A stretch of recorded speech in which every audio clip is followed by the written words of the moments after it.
Naon gunana ngajak ngumpul di dieu? Urang hoyong ngelakukan debat.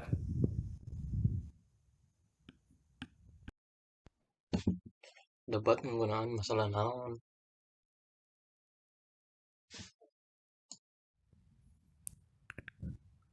Lamun henteu tepat, pentingna pangajaran bahasa Sunda di sakola.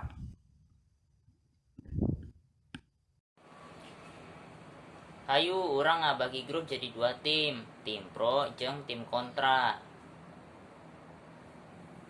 Abdi panitia debat sesana tim pro jeung kontra. Kumaha pendapat tim kontra ngeunaan pentingna pangajaran bahasa Sunda di sakola?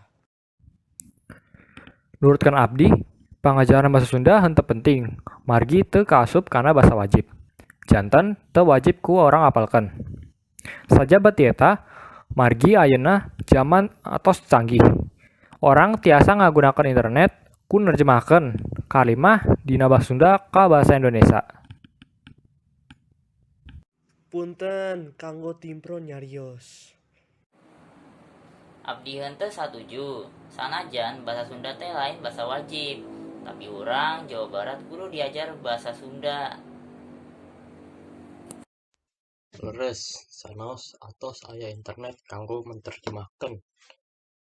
Nanging alangkah halusna kanggo urang mempelajari bahasa Sunda kanggo melanggakan rajakna suku sarta bahasa bangsa Indonesia.